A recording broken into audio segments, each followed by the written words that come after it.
So this video looks at the final phase of the Hundred Years' War, in particular, sort of the recovery of France, which turns the tide in the French favor and is really going to end the vast majority of English occupation on French soil. So if you remember in 1422 then, the King of England and the King of France agreed to the Treaty of Troyes, which suggests then that when the King of France dies, instead of his son inheriting, the crown will pass to Henry V. Henry V actually dies a couple months before the King of France. So then there's some questions about what's going to happen then when the King of France does actually die. Obviously, the English claim that the treaty should remain in effect. The French claim that it was null. They claim that in part Charles VI only agreed under duress and was perhaps not fully capable mentally of agreeing to this, so they refused to acknowledge the terms. In the meantime, Henry V's eldest son, Henry, is crowned King of England and also King of France, though he's like 8 months old. So he's not really in a position himself to pursue his claims. So his uncle, the Duke of Bedford, does that in his stead. And the Duke of Bedford, at least initially, is quite successful in sort of maintaining English control of these possessions in the north. In the meantime, Charles VI's son, Charles, who we'll call the Dauphin, just to make it a little bit easier to keep track. So Dauphin means heir to the throne in France. The Dauphin is fighting for his right to be crowned, but he needs to be crowned in the cathedral at Reims, which you can see, and the map is up here in the north. Reims is the cathedral where, like, every French king going back generations has been crowned. It's where the sacred oil is and the chrism. And so it has a lot of sort of traditional but also sort of spiritual significance. And as long as the English are in control of Reims, which they are, you can see all the pink is English, all the purplish is Burgundian control. They're allies with the English. He is not able to do that. So he moves the French royal court to Chinon, which you can see here is in the blue, and tries to sort of regroup. It's during this phase that probably one of the kind of wackiest things that happens in the Middle Ages occurs with sort of the rise to prominence of Jeanne d'Arc. Jeanne d'Arc is obviously an incredibly important historical figure. There's actually quite a lot of documentation about her, which really does give us some insight into who she was. What is more of a mystery is sort of why she was so successful in doing the things she did, considering that she's going completely against the grain here, right? So one of the greatest heroes of the Hundred Years' War is not only female, but when she first rises to prominence, she's like 15 years old. She is a peasant. She is illiterate. So she does not fit the mold at all of a typical hero in the Middle Ages. So what is it about her that does make her successful in helping turn the tide of war? We know because of later inquests, she was born around 1412, 1413. In a village called Domremy, which is in Lorraine. This is sort of territory that went back and forth during the Hundred Years' War between the French, the Burgundians, and the English. So she grew up right at the heart of all of this conflict. She probably saw a lot of destruction. She probably saw a lot of death. And we know that even very early on as a young girl, she had this particularly spiritual bent. She used to follow the local priest around. She claimed to have visions. She claimed at one point that various saints had appeared to her and told her that she had been chosen to get the Dauphin crowned and to drive the English out of French soil. Now, initially, no one believed her. The local priest was perhaps her strongest champion because he knew her from such a young age. And so he took her to a local noble in Vaucouleurs. And so all of this happens very slowly. She meets local people. She is absolutely insistent that this is her mission, and eventually people start to kind of believe her. She makes a few sort of predictions that supposedly come true, and so people start to buy into this sort of element of the miraculous, of sort of God is coming to sort of help us. So she hangs out for several months at Vaucouleurs. She convinces the local noble to take her to meet with the Dauphin. During this time, we know that she starts to dress in male clothing, which is very, very unusual. She probably also learns how to ride horseback. Before she can even meet with the Dauphin, she's interrogated by the Parlement de Paris, which is like the Supreme Court of France. There is no question in their minds that she hears voices, that she has these visions. The only question they're asking is, are these visions coming from God or are they coming from the devil? And so this extensive interrogation proves to them that she is not corrupt. There is an investigation to make sure she's a virgin, because that's sort of central to her claims. And so once they sort of sign off on her, they take her to Chinon and to the court of the Dauphin. We know that after some hesitation, he agrees to meet with her. He's very skeptical still of what she's able to do. Again, she's this illiterate peasant girl. But then there is a conversation between the two of them. We do not know what transpires, but we know that she says, "My voices are telling me I need to go with an army and relieve the English siege at the French city of Orleans." So the English have surrounded Orleans. Jean says, "If you send me with a force, my voices have promised me that we will liberate the city." And so the Dauphin ultimately agrees to do that. So she does not lead the army. She's given a horse. She has a small sword. She does wear some armor, but there is a commander who is given the task of leading the actual armed force to the city of Orleans. You can see Orleans. It's right at this border between French-controlled territory and English-controlled territory. If Orleans falls to the English, it would be a huge blow to the French cause. We know that when the troops arrive, the English have surrounded the city. They're caught off guard by the arrival of these French troops. And we know that Jeanne does show absolute conviction that she cannot be killed. And so she routinely puts herself in these dangerous sort of positions, but really inspires the rest of the French troops. And in one instance, an arrow sort of strikes her in the chest, and they're convinced that she's sort of down for the count, but she breaks it off and she just keeps on fighting. And so they're able to penetrate the English line and enter the city. And then once these reinforcements enter the city, the English decide that they're not going to be able to take the city anymore, and they lift the siege. So this is a truly sort of remarkable victory.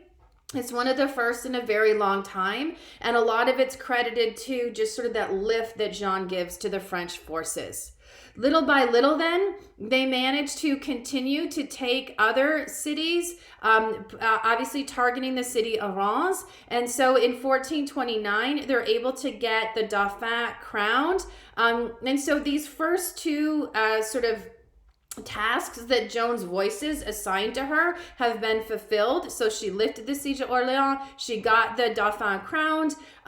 This is when things get a little bit less certain. She claims that her voices, and obviously now she's sort of in that inner royal circle, but there's a lot of contention about what her position should be. She plays a prominent role at the actual coronation of the king, but increasingly as the French forces all across France start to experience some success, she becomes more and more a liability.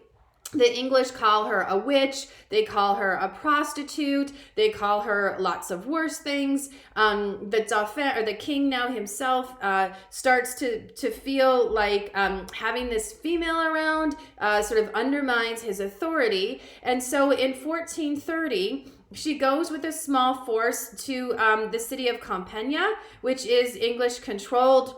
Once again, she sort of puts herself in a risky position, and this time she's captured by the Burgundians. So remember, the Burgundians are allies with the English, but they're actually of French origin. What the Burgundians do is they say to the King of France, if you pay us a lot of money, we will release her to you. And a huge collection is taken up in France, but the king says, I don't want her. He actually at this point just wants her to go away. And he knows exactly what's going to happen. And the Burgundians say in no uncertain terms, the Duke of Bedford is willing to pay a small fortune for her. He will put her on trial as a witch. And the king says, that's fine. So she is ransomed to the English. She's taken to the city of Rouen. There is an English court that sort of interrogates her and puts her on trial. They ask her extensively about these voices. Is it God? Is it the devil? They also examine her to make sure she's a virgin. The one thing they insist that she do is stop wearing pants. They believe, according to the Bible, that this is a sin against God. She puts her skirts back on. At one point, they get her, she's probably not terribly well treated while she's in prison. And at one point, they get her to recant and sign a statement saying that her voices were actually not from God. But then she goes back to her cell, she sleeps on it, she comes back the next day, and she's like, rip up that piece of parchment. It was a moment of weakness. My voices are from God, and I'm not saying anything to the contrary. So she is executed for witchcraft. She is burnt at the stake, which is the typical sort of punishment for heresy, which is what witchcraft is considered to be. However, in spite of the loss of Jean, the French continue to experience some success. In 1435, major turning point, the Duke of Burgundy actually sort of realigns his position, and instead of continuing to ally with England, he returns to France. This is a huge blow to the English. In 1444, as a way to try and ensure some peace, Henry VI marries Marguerite d'Anjou, who is a member of the royal court in France. It doesn't have quite the effect that the English hoped that it will have. They thought that might make the French more accepting of Henry VI as King of France. It does not. It's going to have implications in England moving forward, though. And then shortly after that, Charles VII, the King of France, makes major inroads into Normandy and Gascony. By this time, as we'll see, you have a lot of division within England as well. Henry VI is not sort of the warrior king that his father was by any means. He's not super interested in the war to begin with. And by this time, the Duke of Bedford has died, and so there's no clear individual to continue to sort of pursue the English claims on the continent. The last sort of major blow to English hopes comes in 1453 when the English lose the Battle of Castillon. It's a huge rout, and you can see it's sort of in the south, and it's just sort of that last sort of stand by the English. By 1453, for all intents and purposes, the 100 Years' War is over. The only possession that the English still control on French soil is that port city of Calais in the north. So what are the economic implications? Initially for the English, it's a huge boost in terms of revenue because of the conquests. For the French, though, it's obviously going to be significantly disadvantageous, especially in the north around Normandy, which is the primary theater of war. Commerce is completely disrupted. You used to have this active wool trade between the English and Flanders. That's no longer in place because the French are policing the seas. You used to have a wine trade between England and France. That's no longer in place. And just trade routes aren't safe, especially in the north. So people aren't going to sort of invest in bringing goods from place to place. You have a major demographic shift in the north because of all these sort of chevauchée, destruction of villages and crops and livelihoods.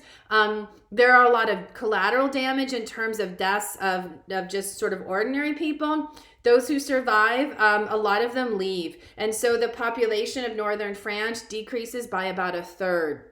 In order to fund this war, the English tax the English subjects at very, very high levels. And so the common people become increasingly sort of frustrated because they feel like they're funding the war, but they're not seeing any advantages other than sort of pride when a city is taken.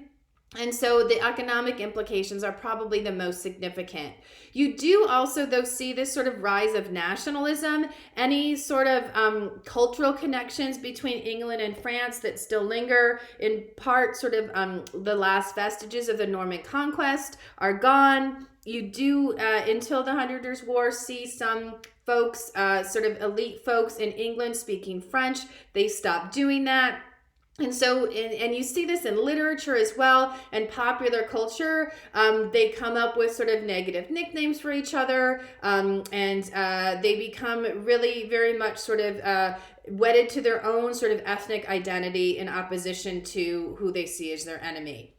In part because of the taxation necessary to fund the war, you do see the continued evolution and growth of Parliament in England. Every time the king asks for money to fight the war, he's forced to give concessions to Parliament. And so Parliament then takes on more and more governing responsibilities. And then sort of moving forward, we've already talked about this, but really that armored knight on horseback becomes increasingly obsolete. The French learn the lesson very slowly. They continued to try and fight in this traditional manner, but with the advent of these archers, especially the longbows, but also now we see the introduction of gunpowder and very sort of primitive artillery. Those armored knights just aren't as effective as they used to be. The armor does not protect you against gunpowder, and it also doesn't even protect you against sort of the infantry that's become increasingly professionalized. So more and more kings moving forward are going to rely on archers. Even the numbers, if you see sort of the percentages of those fighting in the second phase of the war, sort of the Henry V phase, the percentages of the people taking the field of battle who are archers starts out at like 20%. And by the last few sort of large-scale battles, it's something like 60% of all the forces are actually archers. So we really do see this shift in military technology that increasingly undermines the effectiveness of this armored knight. And that is going to have sort of implications on the nobility's sort of claim to authority and power moving forward.